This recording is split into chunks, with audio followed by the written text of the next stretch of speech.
Hey girls and gals, welcome back to my channel. My name is Taylor and today's video is going to be a brand new fantasy release reading vlog. I have been on such a horror kick. The past couple of vlogs that I've filmed have been very horror centric or like horror adjacent, and while I've had an absolute blast reading those, I want to do a fantasy vlog. I want to do a fantasy vlog because number one, it's getting hot outside, and while you may be like, I don't understand what that has to do with reading, while I am very much a mood reader, I have noticed that I tend to switch up which genres that I prefer during different months, and summer is just such a fantasy season for me. I know it's not summer, it's nowhere near summer. It's like the last day of April as I'm filming this, honestly, so you know, we should still be in spring. I'm filming some other spring centric videos, like I have like a spring horror planned as well, but just it's so hot this week that I was craving some fantasy, which sounds crazy, but like in October,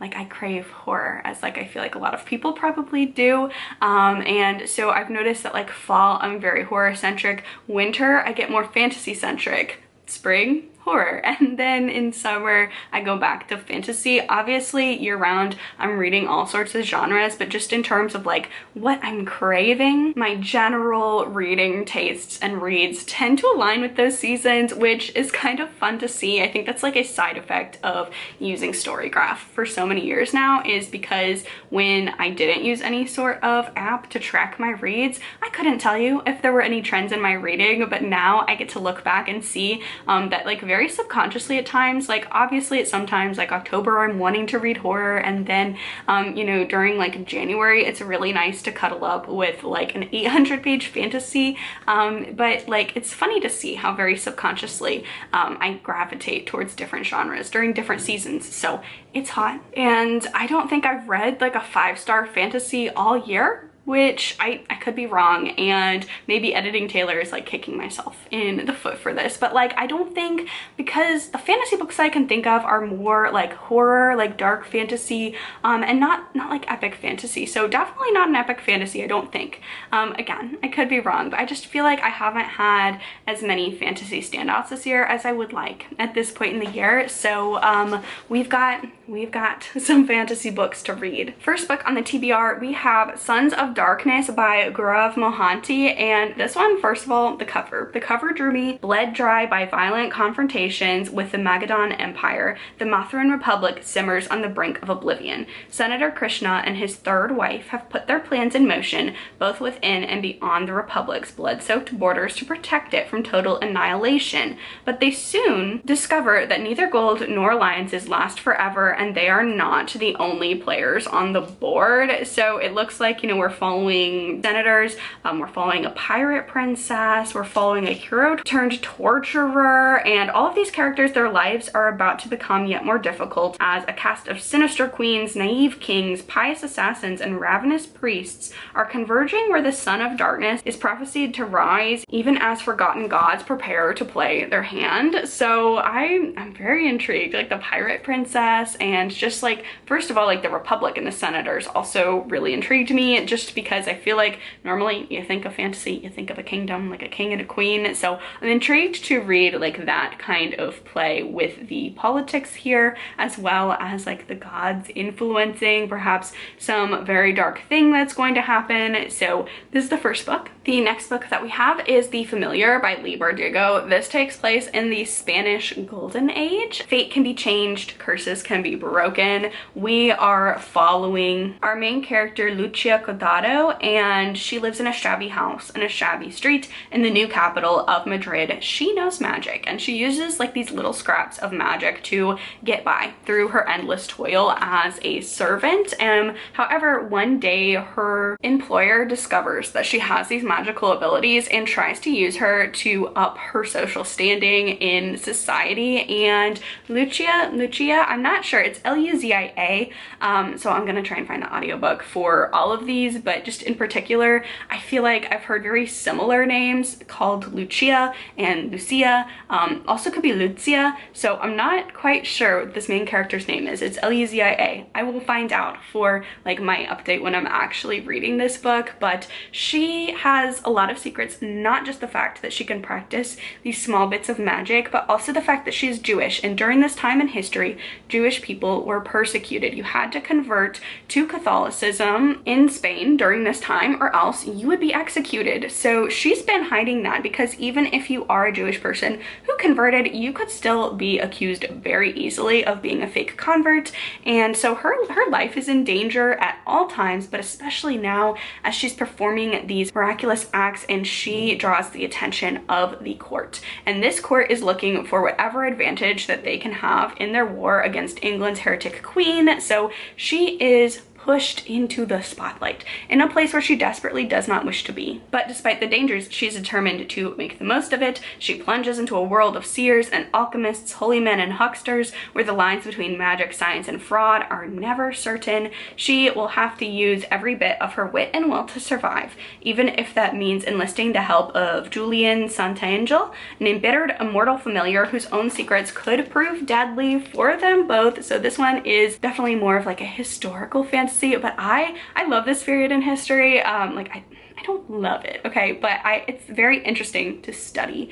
And I've read a lot of historical fiction in this time period, but I haven't read any historical fantasy. So I am looking forward to checking this book out. This is book number 2. Next up, we have Son of Blood and Ruin by Marielle Lares, and this one is a Zorro reimagining, which that's so exciting. I love the cover again for this one. All 3 of these covers. Fantasy books have beautiful covers. Every single book, at least in this vlog, has a gorgeous cover that I'm very drawn to for very different reasons, but this is a Zorro reimagining. Rumor has it on the streets of 16th century New Spain, there's a new vigilante in town serving justice. This reimagining of Zorro, featuring a heroic warrior sorceress, weaves Mesoamerican mythology and Mexican history 2 decades after the Spanish conquest into a swashbuckling historical fantasy debut with magic, intrigue, treachery, and romance. I'm very excited. Another historical fantasy here, but definitely in a very different place and time, and just I've never read Zorro. I have seen Zorro. I'm really intrigued by the concept. I love like the mask sort of vigilante, like Robin Hood-ish, right? Like that's the same kind of vibes, I think. I'm intrigued. I'm intrigued by that. I'm intrigued by the gender bent reimagining, so definitely looking forward to checking this one out. My bad habit in vlogging and doing anything bookish related content is I always end my spiel of a book with definitely looking forward to check this one out, as if I'm not reading it because I'm excited to check it out. Like there's no books in this video that I'm not excited to check out. So that's like a verbal thing that I use to like wrap up my little spiel of each book that I'm trying to steer away from, because obviously. But the next book is The Fireborne Blade by Charlotte Bond, and this is like going back to Arthurian sort of knights and English setting and medieval setting, and you have dragons, and our main character here is a knight, and she's one of a few female knights, and her male counterparts make being a knight like even more intolerable than the like actual heavy-duty things that she has to do as a knight in her position. She makes a mistake. She makes this error that could be the end of her very honorable career. So in order to rectify this, she has to go attack this dragon named the White Lady, just to slay the dragon and get this Fireborne blade, this magical blade, or die trying. And the or die trying part is where this story really takes place, as our main character really is trying to go through the motions of being a knight, you know, doing it all. This is sapphic as well, so I'm not sure where that like romance aspect comes into it, but our main character is a knight out on her luck, trying to do this quest no matter what, so she can get the girl, I'm assuming, and get her honor back and her position back. Dragon-centric fantasy is like what started my fantasy, like my love of fantasy, so I'm really looking forward to reading this one. I know I just said I didn't want to say that as much, but kind of like the Zorro reimagining, I like women with swords. sue me. So I'm excited to check this one out. And then last but not least, we have the book that I'm starting out this vlog with, and that is Projections by S.C. Porter. And this one is a historical fantasy as well, I believe. We have a lot of them in here. It's something I really love about the fantasy genre in recent years in particular is that, I mean, these stories are always being written, but we're featuring, and like big publishers are publishing stories that aren't just that medieval England setting, like adding dragons and having knights. Even though I love that type of fantasy, it's fun to see so many different subgenres of fantasy being championed and published. So this one I believe is like a horror fantasy, like a gothic, darker fantasy, because we're dealing with necromancy in this one. So our main character, Catherine, pays the ultimate price when she rejects fledgling sorcerer Gus Farrow, but death is not enough to free her. Her ghost remains stuck to her obsessed murderer, even as he turns his attention to girls who remind him of her. As Gus uses his magic to kill again and again, Catherine knows she must find a way to stop him and release her own trapped spirit in the process. So this is a haunting, dark, historical fantasy exploring misogyny and the soul-corrupting power of unrequited love through an enchanted lens of violence and revenge. So this says it's historical. I'm not really sure what time period, but this, like, the cover on all of these have just been so beautiful, but this one definitely gives, like, look at that cover, definitely gothic fantasy, like dark fantasy vibes. So we're gonna be starting with this one because my library made it easy for me to pick a first book for this vlog, because this is the one that needs returned first in this vlog. So I don't know if you noticed, all of them are library books. The Fireborne Blade is an e-arc that I got off of NetGalley, but the rest of them library books. So this is the one that I have to read and finish first before returning to the library. So I'm going to go get to reading with my first fantasy book of the vlog, and I will check back in.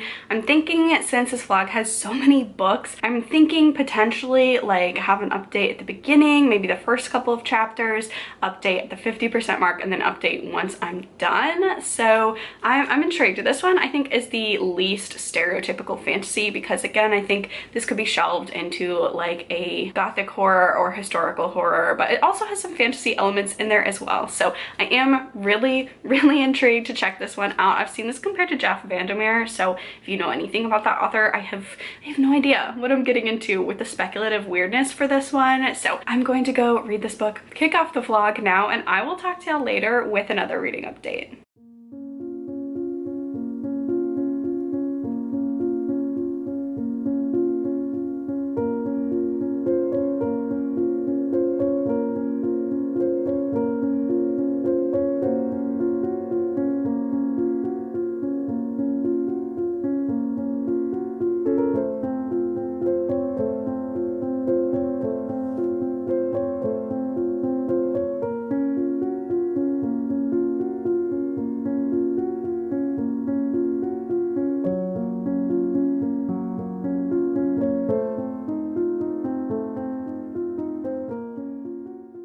Okay, so I have read the first 30 or so pages of Projections, so I'm gonna give my quick initial first thoughts. I am definitely so intrigued by this one because we start off a very first chapter. Our main character, Catherine, is killed. She is killed by this magician named Gus Farrow because he has asked her out, asked for her hand in marriage, because it's like the 1820s, and she has the gall and the audacity to say no. And so instead of just accepting no for an answer, he kills her. But because this is a fantasy and because it's a darker fantasy with paranormal elements, this is where our story starts and where Catherine's story starts and not where it ends. She learns very quickly, she dies, and she becomes a ghost, and she is attached to Gus, and he can see her as well. The beginning of the story starts out with her murder and them realizing that they are attached to each other, whether they like it or not. She does not like it, and he really does, unfortunately, and he runs from the law because he will be persecuted if he sticks around. And so because he is a magician, he escapes to Nautilus, which is this very interesting city. Again, I'm only like 30 pages in, so I haven't gotten too much detail about this, but Nautilus is a city for magicians and people with magic. So when he goes to Nautilus, it's like cut off from the outside world, and when you're in Nautilus, you don't age as you would on the outside. outside world. So he's gonna wait out some time and avoid being persecuted for killing Catherine, and they're stuck together. But he decides that, you know what, that's okay. Her rejection doesn't matter, because he's going to go out and seek other women that remind him of Catherine and start all over, and hopefully find someone with the essence of Catherine that reminds him of Catherine. And if she says yes, that's great. If she says no, then he's already killed once and he has no problems killing again. So this is going to kick off like their very, I don't want to say cat and mouse game, but Catherine and Gus are connected, whether they like it or not. And Catherine is coming to terms with being a ghost, with being a specter, with constantly being stuck to the person who has killed her. And just, you know, trigger warning in this one, it's going to be very misogynistic throughout, because Gus is kind of thrilled that he still has access to Catherine, even more access than he did when she was alive and she said no to him. So he doesn't even care that she's dead. He just likes that even though she's clearly in torment as a ghost, she's stuck with him. So he is trying to figure out through magical means ways of finding women who have the essence of Catherine and bringing them to him. And then Catherine is also, we're reflecting a little bit through her past life as well. And then also she's going to try and presumably try with whatever means that she has to stop Gus and stop this from happening to another woman. So in terms of the historical fantasy, I'm very curious to see, because Nautilus itself is very mystical. We have things like mentioned like sprites and ghosts and magic users and minotaurs, and all of this is taking place within this secret city for sorcerers. It does seem like the outside world has no knowledge of this. So in the pages that I've read so far, we have a flashback and Catherine is reminiscing on her life. It seems like that is like the historical fiction part of this. And then we're going to have, like, especially because you don't age in Nautilus, we're going to be following these two characters for a very long time as one of them tries to find a girlfriend and then the other one tries to stop him from doing something horribly dastardly again. The next update for this is going to be my 50% of the way mark through this one. This is, I believe, almost 500 pages. I'm really intrigued, and I will check back in later with another reading update.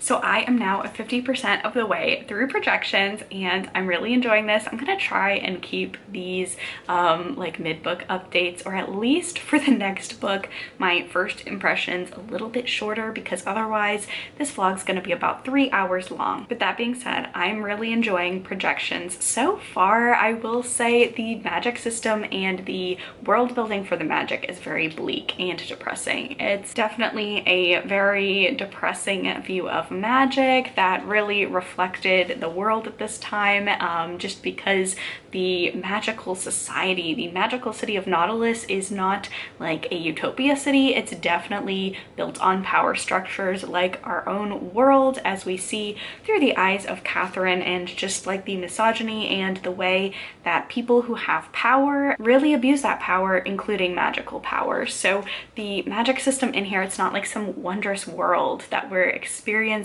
Just the magic system is very, it's not grimdark, that's not the right word for it, but it's just very pessimistic and quite sad. And that being said, I really love the historical elements in here. I love that we get to go back through Catherine's life and kind of see what she got to experience on Earth, her relationship with Gus as they grow up together and then grow apart before having to be together in this afterlife magician city of Nautilus. I enjoy when we're in Nautilus palace, and we're seeing Gus kind of make a name for himself as a magician, with our main character Catherine following along as a specter. I'm enjoying those. There is another point of view that's set in the future, or present day rather, and while I understand what this perspective, what this modern day perspective is doing and what it is providing and how it's relevant, it takes me out of the story every time. I'm really invested in Catherine, and then when we move to this other point of view, I'm not as invested, but I'm enjoying this so far. And for an almost 500-page book, I am really flying through this, so yeah, I'm enjoying it. Definitely a very pessimistic view of magic. It's not a magical world I would want to be in, but I'm enjoying the journey. Very gothic, very eerie. This would be a great fantasy read for like September or October. Definitely gives those vibes, but I will check back in when I am done with projections and let you know how I felt about the last 50% of this novel.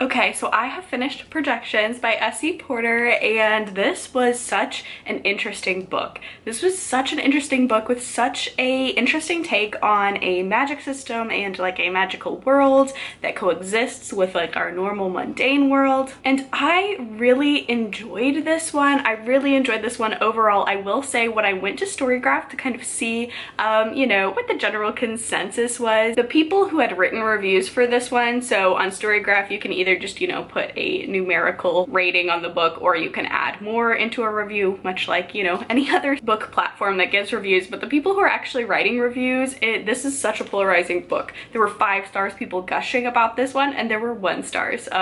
So I think this book is going to be very, very divisive. I had a really good time reading it, but I can definitely see how other people would not like it. We are in like a very pessimistic state, and like I mentioned before, the magic system is not like magical, for want of a better word. Like, the magic system and the magical world still very much operates like our own in terms of prejudices and people in power corrupting everything, and just it's not a very flattering magic system for the magic users as the whole. And because it starts, you know, with the death of our main character, it's very dark. It's very dark throughout, very pessimistic throughout. And you know, as I was reading this, like, my heart hurts for Catherine. She was only alive for 19 years in a era of time where she could not pursue things that she wanted to pursue, and then she's living on for like a century and just in horrible, horrible conditions. There's several scenes in here, trigger warning for just the whole entire... Hi, Obi. I don't know if y'all just heard like that big kerfuffle, but he just came scampering into the room. But there are a lot of very horrible characters in this book, and the way Catherine is treated and the way any other characters in this book are treated that are women and that are just not magical men, that are just not magical, or even just regular cis men, it's hard. It's so hard. There's a particular scene that happens in Catherine's past that was just, it was not an SA scene, but it felt like one emotionally, and it was really hard to read and was on page, and that, like, it really took my breath away. So when you're reading this one, just know it gets very dark. It's very difficult to read from at times. There is a light at the end of the tunnel, but the tunnel is very long because this book is over 400 pages. So just know that going in. I see a lot of people also early DNF'd this one, and based on the reasons they DNF'd it, I think that's totally fair and valid, because if you weren't liking it at the 20% mark, you're not gonna like the rest of this book. So I'd say definitely give it a chance. It's a little bit confusing at the beginning with the points of view, and in a non-spoiler way, we have like 3 points of view, but there are 2 people. They're just 2 different people. So if that helps anyone out, because it's a little confusing. If you muscle through that and then like start to understand what all 3 points of view are doing, and there's a lot of jumping from past to the present, I thought all of that was wonderfully integrated together with like the way all of our timelines wrapped up, moved, and interacted with each other. I will definitely be checking out more by this author. I had never heard of this author before this book, but but I really enjoyed it. I thought the writing was great. That being said, this is one where I really enjoyed my time reading it. I would not reread this one again. It was dark. This is not going to be like a comfort fantasy book. This is really dark, really upsetting. It's a really great book, but it's not one that I don't think personally that I would want to revisit just because it's hard. Horrible things happen in here, so just keep that in mind. This is a dark one, but I think it's really good, and it's so ambitious the way, again, all of the characters and the different points of view and timelines and everything kind of merge together and flow together, and it's a really ambitious book, and I really enjoyed it. It's just very pessimistic and dark, so know that going into it. It's definitely not one where I feel like I could have just sat down and read in a single sitting, just because, again, there's a lot to digest. The magic system, the magic users, it's very oppressive, so we're definitely exploring and getting into the minds of some very misogynistic characters as well. So if you don't like that, you know, this one may not be for you, but I definitely say try it out, because again, the magic system, the world building of the magical world was so unique and so interesting. So I think there's a lot to love here. Just know it's going to be a darker story overall. So that was the first book down in this vlog. For the second book, I had wanted to move to more of like a traditional fantasy, because I noticed I had some historical fantasy and then like some fantastical world fantasy, and I was initially planning on splitting up the historical fantasy a little bit more, but again, my library, I need to return the Familiar next. So we will be picking up The Familiar by Leigh Bardugo. This one takes place during the Spanish Golden Age, and I did read the first 2 chapters before coming on here so I could just give my first initial thoughts, just in the same vlog clip as I was talking about projections and then starting this one. But this one, I'm intrigued. It's a Leigh Bardugo book. I've read her work before and I know her writing style, so the 2 chapters that I read were not surprising at how much I enjoyed them, and am intrigued to keep on wanting to learn more. This one definitely feels like, it feels very historical fiction. So if you're someone who just cannot get into historical fiction, you know, I always say still try books out, because you never know what's going to surprise you. But the first 2 chapters, like, you know that there's magic coming, but the world and everything is very much historical fiction feeling, and it actually kind of had me in the mood to pick up some historical fiction like after this vlog. Not like historical fiction fantasy, but just historical fiction.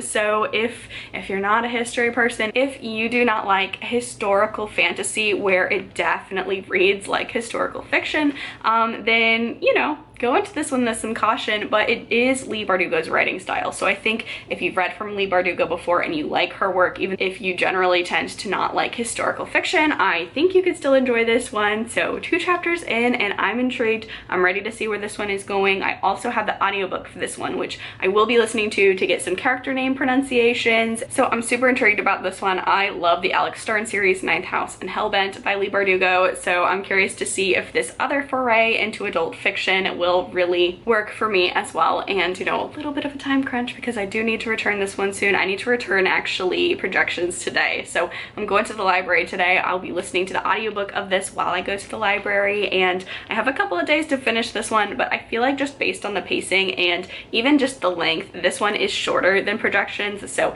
I should be able to finish it up relatively soon. But I'm intrigued. I'm gonna go read some more of this. I'll check back in at the 50% mark.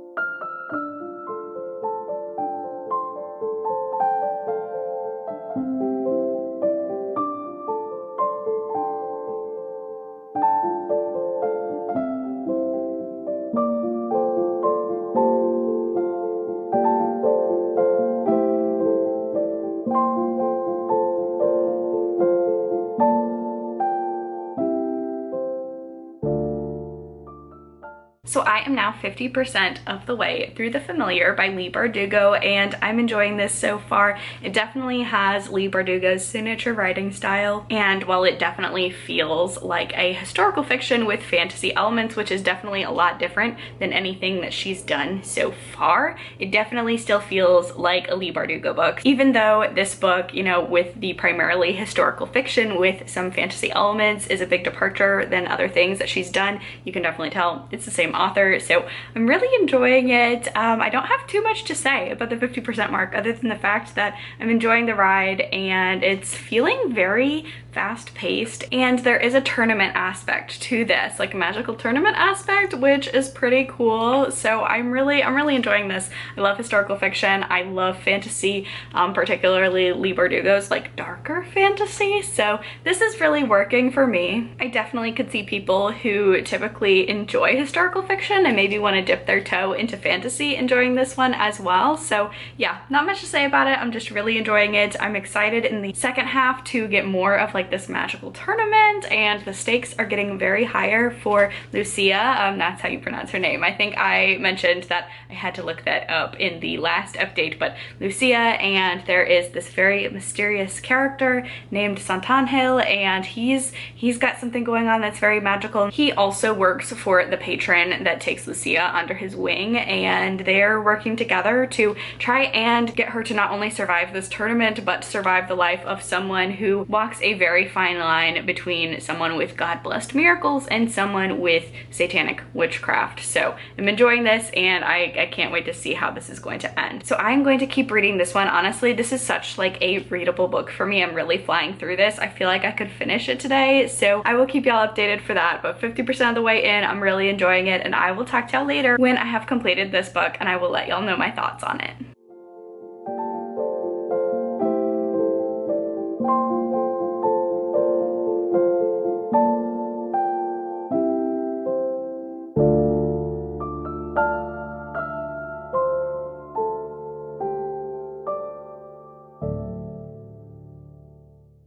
Okay friends, so I finished The Familiar by Leigh Bardugo, and I enjoyed this one. I definitely think that if you don't like historical fiction, you'll probably have some troubles, especially with the beginning of this, with just the pacing and how it really does feel like historical fiction, which is awesome, and then it includes this magical elements as well. I really enjoyed it. It's not a new favorite of mine by any means, because I just think it didn't have that magical feeling that I had when I read the Alex Stern series, Ninth House and Hellbent, but I did enjoy it, and I would love to see maybe Leigh Bardugo diving into historical fiction and historical fiction fantasy even more after hopefully the success of this one. Now, because this is a self-contained story, this is not the start of a new series, it's a standalone, which is awesome. I love a good fantasy standalone because I feel like the majority of fantasies are these big series, and it's nice to have like standalone recs to recommend. And it's actually cool that the first two fantasy books that I read for this vlog are actually standalones. This one I felt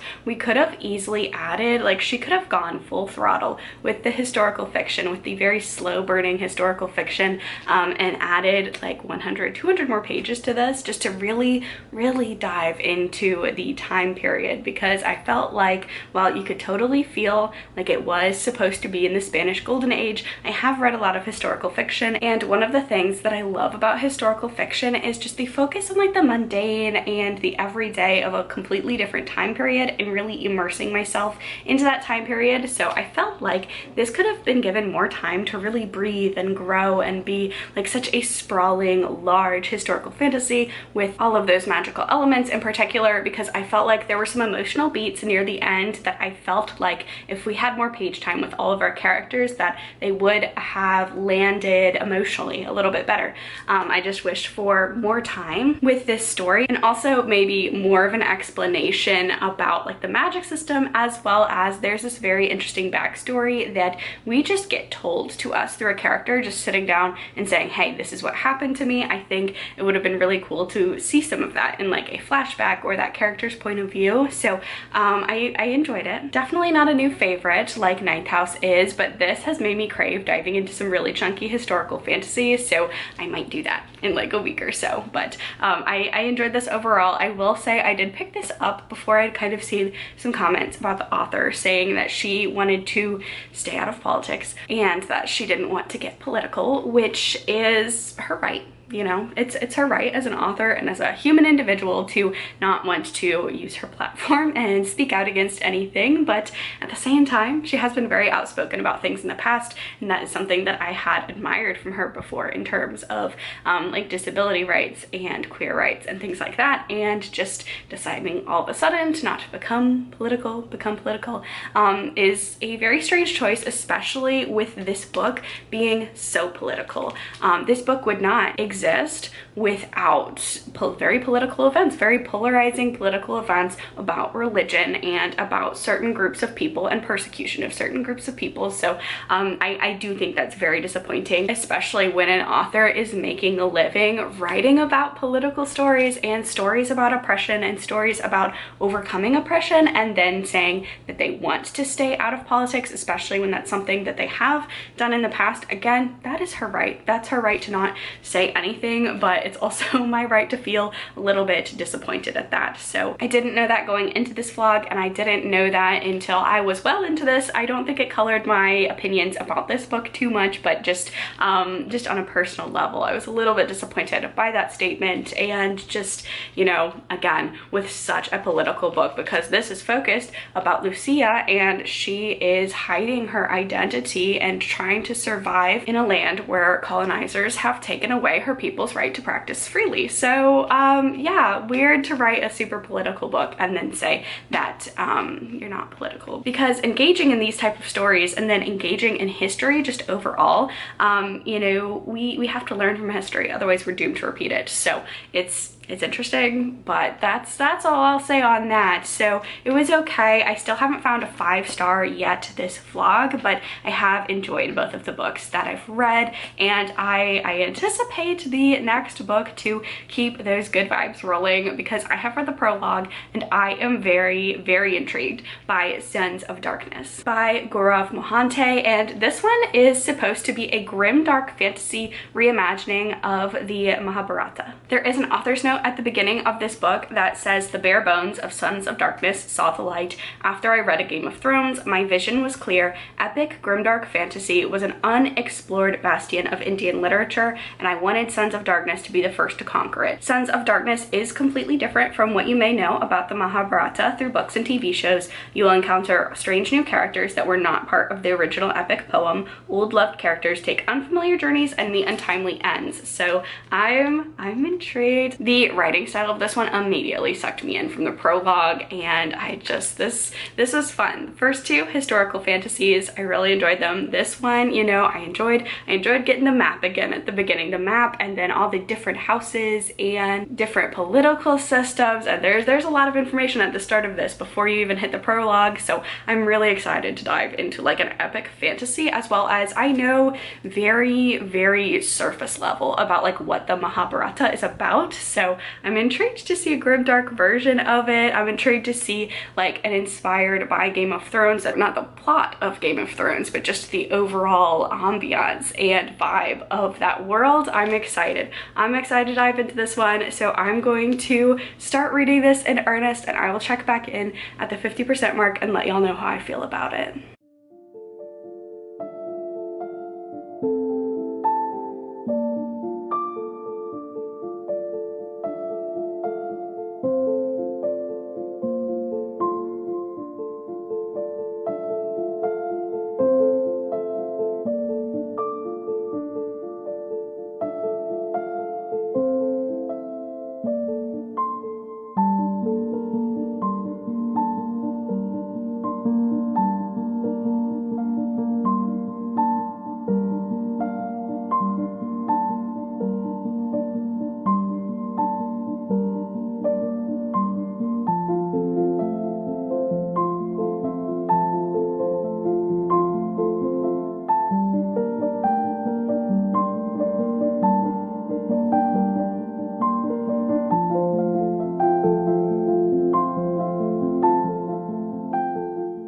Okay friends, this is not the update that I wanted to be making, but it's the update that I am unfortunately making. I am 30% of the way through Sons of Darkness by Gourav, Mohanty, and I am DNFing this one. I tried really hard with this one, and I initially was going to push through to at least the 50% mark for the sake of this vlog, because I wanted to give this book a fighting chance, and it really didn't work for me. So first of all, I did end up getting the audiobook for this one. I was really anticipating loving this. So unfortunately, I did purchase this one through Libro FM using one of their credits because I had really high hopes for this one. I was intrigued by the cover. The cover is gorgeous. The premise promised several strong female main characters, which I love in fantasy, and just the beginning of this, you know, it intrigued me with all the things I love about a huge sprawling fantasy, getting into a huge sprawling fantasy series with the maps and the different characters. It's a character list in the front,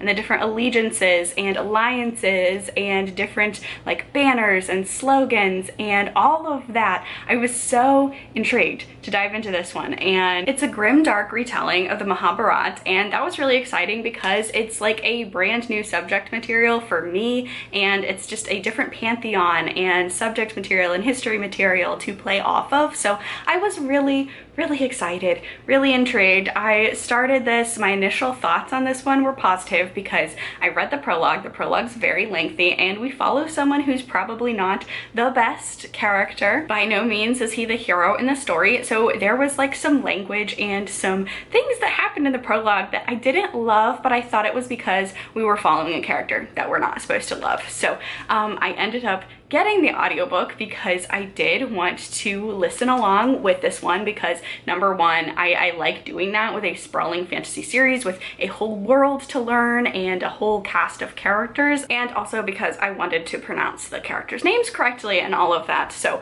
get the audiobook, I'm listening to it, and it's just not working for me. I think also what I've come to realize is that I thought that I would really like grimdark fantasy as a subgenre of fantasy, and I love horror, so I thought, you know, I like darker things. Grimdark fantasy, I think that'll work. However, that like line of thinking just hasn't aligned with my experience with the grimdark fantasy subgenre, so I think I should have been a little bit cautious going into it, knowing it was a grimdark story, also knowing that it was compared to Game of Thrones, because this is going to be a very unpopular opinion, I know, in the fantasy community, but I enjoyed what I have seen of Game of Thrones, the TV show, and I did not care for the book. I've read the first book 2 times at 2 different points in my life to see if, you know, I enjoyed it, because it's such a classic, and the first time I didn't like it, and I was like, okay, this is a me problem, and then I reread it several years later, and I still really didn't like it.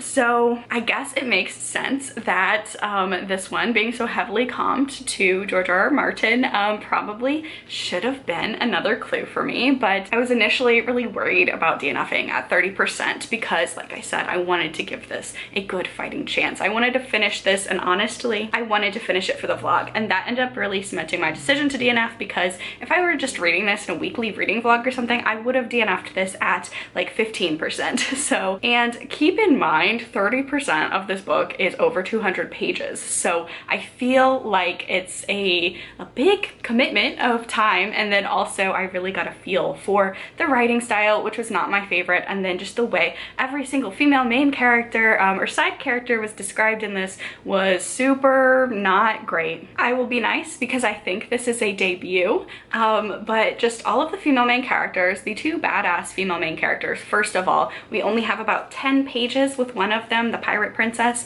by this point in the story, so just the like pacing and the character introductions are very uneven in this. But the other main character that's supposed to be like this cool badass, I understand what was trying to be like executed there, and it's just not working.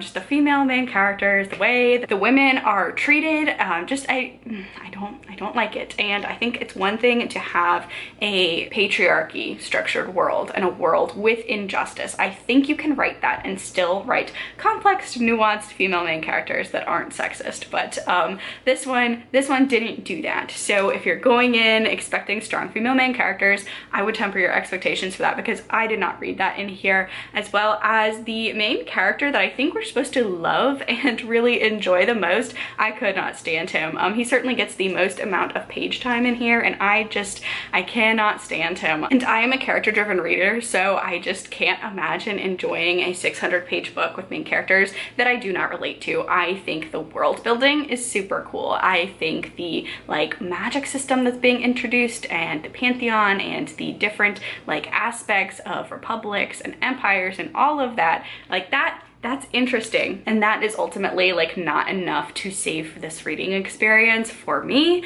as well as this is like a very minor thing, but for the most part it feels like it's set in the past. Like if I were to describe the clothing and society and speech of everyone, it would feel like it would be historical fiction, and they talk very much in a, you know, medieval fantasy, for lack of a better term, sort of way, except for very random pieces of dialogue that feel so modern. Like one character says, "You're yanking my chain." Mother effer is used in like a very, very modern context, and that was weird as well. So I really tried with this one. It ended up just not being a good book for me. So, you know, if you like George R. R. Martin and you like grimdark fantasy and you're more of like a plot versus a character-driven reader, I think, you know, go ahead and give this a look-see. The cover is gorgeous and the premise is intriguing. It's just not enough for me. So we are DNFing and we are moving on to the next book in this vlog. So the next book that I'm going to be picking up for this vlog is Son of Blood and Ruin by Marielle Lares, and I do also have the audiobook checked out from the library for this one, so I'll be tandem reading. And I don't think this one is a great deal shorter than the last book, and I don't think, just because this vlog is getting very, very long, I don't think I'll be giving my initial reactions to this one just the 50% update and then when I finish it update. It is Azura reimagining. One of the blurbs on the back of the book compares this to R.F. Kuang, who's one of my all-time favorite fantasy writers. So yeah, so I am really excited to dive into this one, and I will check back in with y'all when I'm 50% of the way through it.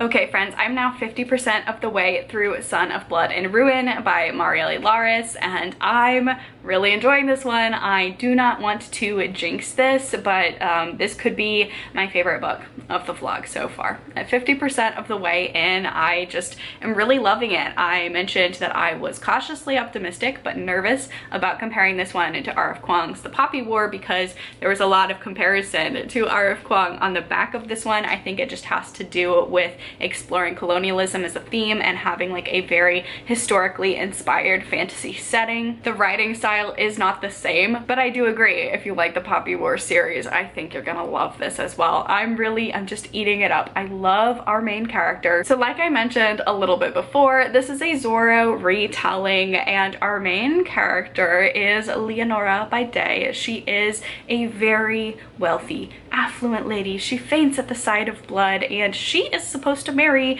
the heir to the Spanish throne.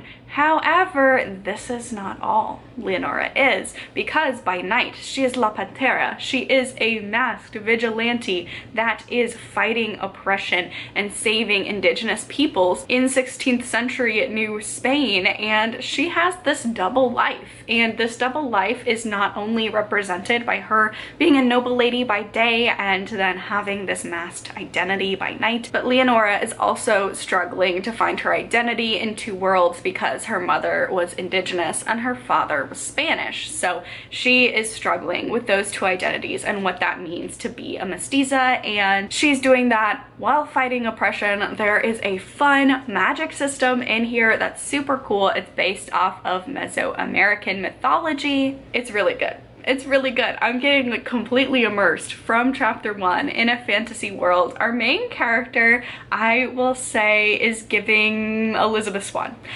She's giving Elizabeth Swann because it's not like she's helpless as Leonora. She uses her voice and her privilege and tries to, and successfully does a lot of the time, fight oppression with her voice and her quick wit and arguing with the powers that be. So she's doing that by day, and then by night she's engaging in more traditional fighting, like with a sword. So she's giving Elizabeth Swann. She's giving Elizabeth Swann, Pirate King, and I'm really enjoying that. It's not a pirate story, so don't take my Elizabeth Swann and think this is going to be pirates, but just like the character, the duality of she can get dressed up and fight battles with, you know, using her beauty and her privilege as weapons, and then also just like being a badass on the battlefield as well. So yeah, I'm loving this one. I'm really enjoying it, and I cannot wait to read the rest of it. So I am going to do just that, and I will check back in when I have finished this book.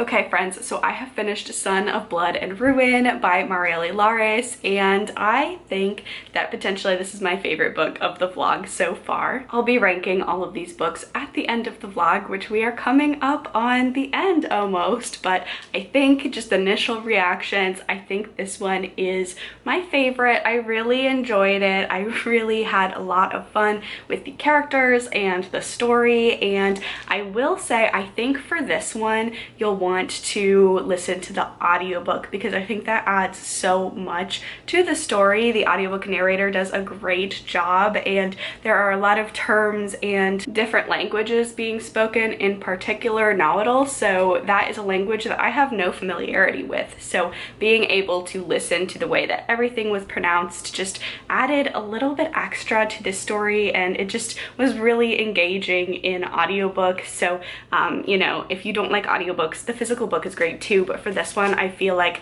my enjoyment greatly was impacted by listening to the audiobook. For this one, the only really complaint, and it's not even a real complaint that I had, was that I wished we would have gotten to see Leonora like as she was starting out her training, as she was becoming La Pantera, because we kind of get thrown into the middle of the action. She's already Pantera, she's already living this double life, and you find out, I don't want to spoil too much about this, but you find out that she has, you know, gone to a place and trained in like magical arts and swordsmanship and all of that, and to become a warrior, and I wanted to see that. I wanted to see that on page. However, I do understand why it wasn't included, because I think that's like a very generic plot point at this point in time in terms of fantasy novels, like the training sequence at the beginning, and I think starting this out when she was already an accomplished warrior in her own right was really interesting, and you immediately from chapter 1 are thrown into the action and start to learn and understand the bigger stakes at play. But I think this could have benefited a little bit more by being structured by the first Poppy War book, where we did have the first section of the book being dedicated to training and then moving on to the bigger conflict, because especially like the Nahuatl warriors and just the different things and the different magic systems in here and the things that Leonora and other people can accomplish through magic, and I wanted to see more of that, of her learning how her magic and her powers work. I also think like a good training sequence, or you know, a training school location or whatever, I think that's a great way to introduce a magic system and teach the reader alongside the main character how magic works. But that's like something that I just wish I would have gotten more information about, but I don't think like it detracts overall from this book. This book is a debut. I think it it reads like one. Not that there's anything wrong with that, but by the fact that, you know, I read this, I can see that this author is going places and her work is going to continue to get better and better. There were some small pacing inconsistencies in here where I felt like if this was this author's 10th book, maybe instead of first book, that it would have been like accomplished a little bit better, but I don't think that there's anything wrong with this book, and the fact that this book is such a strong debut makes me so excited to pick up the second book. And I believe this is a duology, but I just had a lot of fun. Like I mentioned before, Leonora is such a interesting and a nuanced character, and I really liked reading about her double life, so I really enjoyed this one. On to the next. This means we've come to the final book of this vlog, and that's The Fireborne Blade by Charlotte Bond. This is book 1 in a series. I actually think this is also a duology, and this one is on the shorter side. It's only about 190 pages, so I did read the first chapter. The first chapter is really short, so initial reactions, I am intrigued, but we don't get any of the main character. So like the first chapter is told as like a recounting of someone else, I think just to set the stakes of this is a world with dragons, and kind of get to see like how dragons are in terms of power and like how the knight system is structured. So we don't actually get to see our main character. So I'm excited to get to chapter 2 and beyond, and get to hear more about our character. This one actually is an arc. It's not out yet. It comes out next week when I'm filming this. I'm not sure when this video is going to come out, but it hasn't come out yet. It doesn't have an audiobook. I have an ebook arc, so I'll read 50% of it and check back in when I have an update on this one.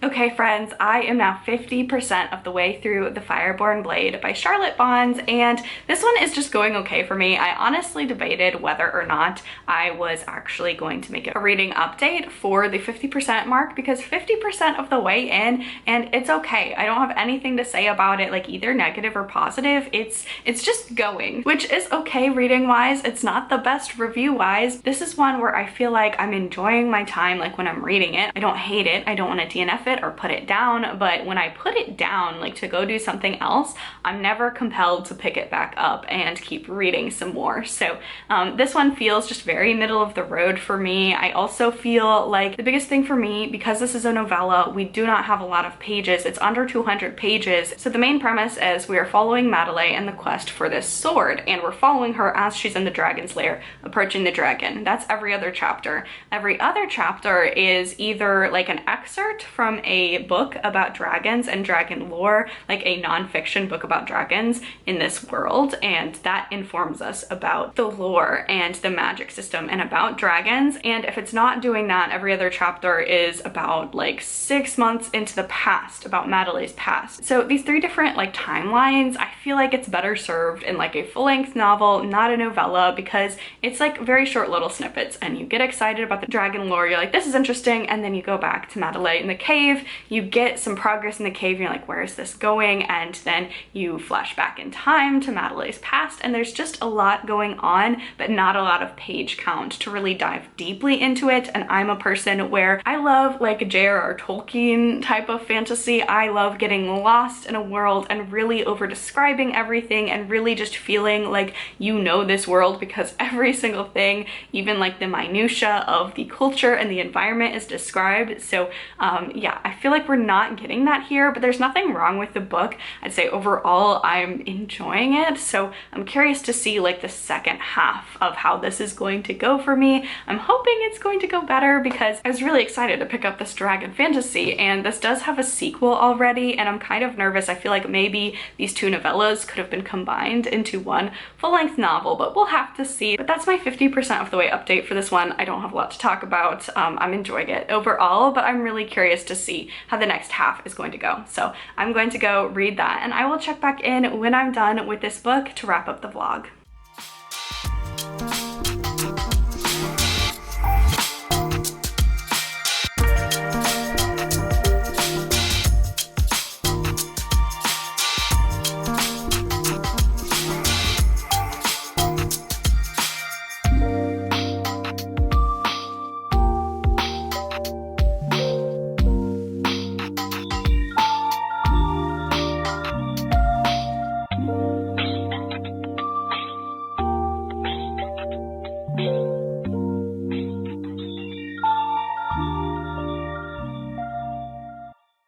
Okay friends, I have finished The Fireborne Blade by Charlotte Bond, and unfortunately I did not love this one as much as I was hoping to. The first half ended up being a lot stronger than the second half due to a plot twist that was pretty easy to guess, and honestly one that I had kind of thought of in the first half, and I was like, maybe this would happen. No, that can't happen. This is a novella, and I don't think that would work very effectively, and it did. So the second half just really took it in a direction that I was not anticipating. There is going to be a sequel. I probably will not pick it up just because I thought this was okay. There's nothing wrong with it. The writing is good. It's just not the book for me. I think this novella would really appeal to people who are maybe trying to get into fantasy and want like a shorter novella to dip their toes into the genre, or people who primarily read fantasy and just want something short and quick to kind of have a palate cleanser in between bigger tomes.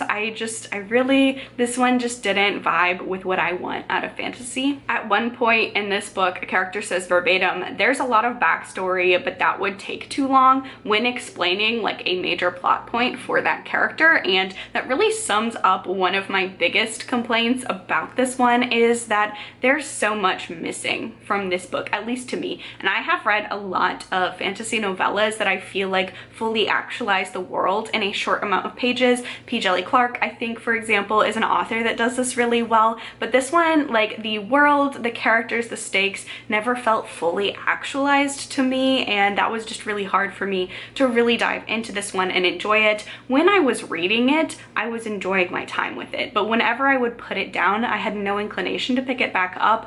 And it just unfortunately did not work for me. I believe this is a debut. I would definitely be willing to check out more from this author at a later date if she has a premise that intrigues me, but just unfortunately this one just missed the mark a little bit. And I just overall, if you promise, like the marketing for this one was sapphic and dragon-centric fantasy, and we don't actually get a lot of page time with the dragon. I'm trying not to spoil a lot about this one, but for a dragon-centric novella, the actual titular like white lady dragon in the synopsis, we don't spend a lot of time with her, and as well as the character reads super sapphic. Madeleine reads sapphic. There's another character that also reads sapphic, but there's no hint of a romance, and obviously sapphic does not equate to romance. There can be sapphic books that don't have romance in them, but just if it wasn't mentioned, I wouldn't have been looking out for it, and I wouldn't have probably mentioned it in a review had it not been marketed as sapphic, because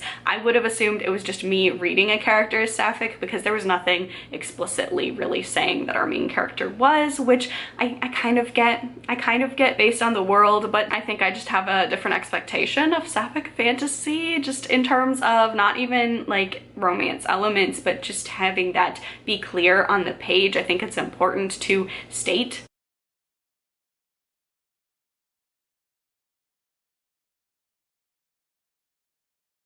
So yeah, unfortunately ending out this vlog on a little bit of a bummer, but that's okay. It was by no means the worst book that I read in this vlog. It's just one that I can tell is just not for me. It's not the book for the type of reader I am, and that's okay. I can definitely see the audience for this one and recognize that it's just not for me. So if you love novellas, if you don't mind like not deep diving into every single aspect of a fantasy world, I think you could check this out and potentially really enjoy it. So yeah, that's gonna be the end. So let's break down all of the books that I've read for this vlog and kind of give my rundown from least favorite to favorite. Obviously, Sons of Darkness is going to be my least favorite book. I could not finish it. So a DNF obviously is the lowest tier for me. I couldn't connect with the characters. I couldn't connect with the stories. And honestly, the first two books are gonna kind of feel like a Goldilocks situation, because this was just such a slog to get through. And ultimately 300 pages in, I DNF'd it. The Fireborne Blade is coming up next, again with the Goldilocks. Well, the first one just felt like very drawn out and unnecessarily complicated. This one just felt a little too short and was missing a lot of what I love in fantasy in terms of world building and character building and culture building. So while this one I think definitely has a wider appeal than Sons of Darkness, it just was not a hit for me. Next up, we have Leigh Bardugo's The Familiar. I enjoyed this one and I would recommend it pretty broadly, especially for people who primarily read historical fiction and are looking to get into fantasy, or fantasy readers who maybe want a little twist of historical fiction. I just think this one was not Leigh Bardugo's strongest. I have read her at like her top of her game and given like her books like 5 glowing stars, and this just was missing a little something, but I did enjoy my time reading it. First and second place, a little bit harder for me because I don't know. There's one that I feel like instinctively I should put as number 1, but it wasn't the one that I had the most time with. So we're gonna slot it as number 2. Projections by S.E. Porter I felt was the best written out of any of these. I feel like this one, it's a standalone first of all, and I just think it has such an interesting magic style and premise and world and concept that I've really never seen anything quite like. This is one though where I never want to reread it again because it was very dark, it was very bleak, and it's a long book to feel hopeless for. That's just, you know, it's satisfying. It has a satisfying ending, and it was a really wonderful, rich reading experience, but just it's not one where I feel like it's a comfort read and I can read it over and over and over again. But it was really wonderful. It does some strange things, but I think if, you know, you try this one and you get past the first 100 pages where it's the most like, okay, what is happening, and you get into this one, I think you'll find that this is such a unique reading experience, and definitely not one that I'm going to forget. I think this one is going to have the most lasting impact just in terms of a book, especially where one that I don't want to read again, but just really emotionally got to me. And then my favorite of this vlog, and the only one I still have a physical copy for, so I'm saving myself some editing, Sons of Blood and Ruin by Marielle Lares. I just thought this one was so fun.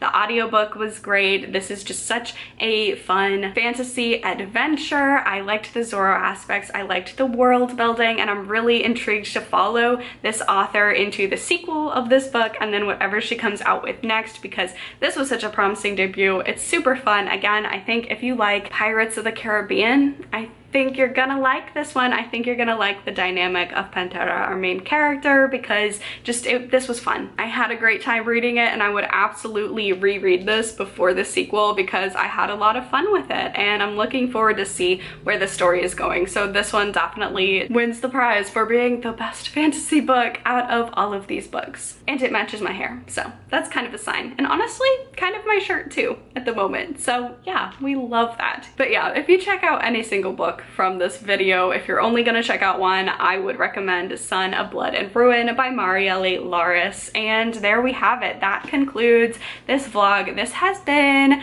over 3 months in the making, to be quite honest. I started filming in April and then the bulk of it was in May, so 2 months of filming, and then it's gonna come out in June. So this is a 3-month production, and I hope you all enjoyed it. It was a absolutely mammoth task just because fantasy, the books tend to be longer. But I had a lot of fun checking out these brand new fantasy releases. Thank you all so much for watching. I know it was a longer one. Thank you. If you enjoyed this video, please give this video a thumbs up, leave a comment down below, subscribe to my channel for all of the bookish, horror, and cozy gaming content. Stay safe, stay spooky, and I will see y'all in the next one. Bye!